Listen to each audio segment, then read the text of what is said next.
डिंपल कपाडिया बॉलिवूडची एक प्रसिद्ध अभिनेत्री आहे। वयाच्या अवघ्या 16व्या वर्षी तिने बॉलिवूडमध्ये प्रवेश केला आणि यशाचा झेंडा सुद्धा रोवला। राज कपूर यांच्या बॉबी या चित्रपटात तिने मुख्य भूमिका साकारली। 1973 मध्ये प्रदर्शित झालेला हा चित्रपट त्या किशोर वयात असतानाही अभिनेत्रीला कसा काय मिळाला असा सर्वांचा प्रश्न होता। पण डिंपल कपाडियाने या चित्रपटात जो अभिनय केला आणि तिच्या सौंदर्याने संपूर्ण भारताला वेड लावले होते। पण तुम्हाला विश्वास बसणार नाही, डिंपल कपाडिया एकेकाळी कुष्ठरोगाची शिकार झाली होती, पण यातून ती बाहेर पडली आणि तिने यशस्वी आयुष्य जगली।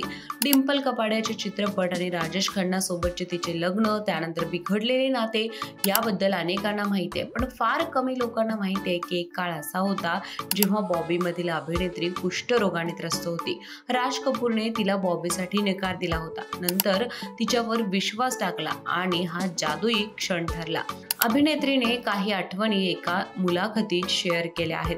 ती म्हणते, तिचे वडील चुनीभाई कपाडिया चित्रपट सृष्टीतील अनेक प्रभावशाली लोकांना ओळखत होते, त्याचबरोबर एक प्रसिद्ध दिग्दर्शक सुद्धा त्यांच्या मित्रासारखा होता, पण त्यांनी त्याबद्दल एक कटू अनुभव सांगितलाय। ती म्हणते, माझं वय 12 वर्ष होतं जेव्हा मला कुष्ठरोग झाला होता। एके दिवशी एक कौटुंबिक मित्र आला आणि म्हणाला, तुला शाळेतून काढून टाकलं जाईल हे मी बघेन। हा शब्द तिने पहिल्यांदाच ऐकला होता। त्याचबरोबर तो म्हटला होता की खरं तर तुला शाळेतून काढून टाकलं पाहिजे, तुझ्यावर बहिष्कार टाकला पाहिजे। या शब्दाचा अर्थ तेव्हा डिंपलला कळाला नव्हता, पण डिंपलच्या मनात नेहमी ही गोष्ट आजही आठवणीत साठून राहिली।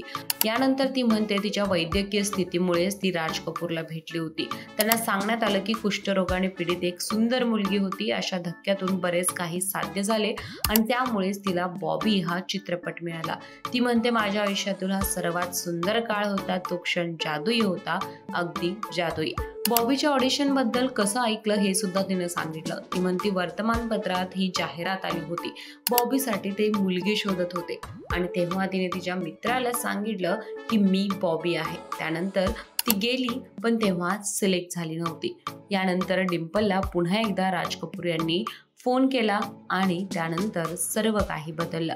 ही माहिती तुम्हाला कशी वाटली नक्की कळवा। त्याचबरोबर याच प्रकारचे एंटरटेनमेंट व्हिडिओ पाहण्यासाठी माय महानगर मालिनीला जरूर सबस्क्राईब करा।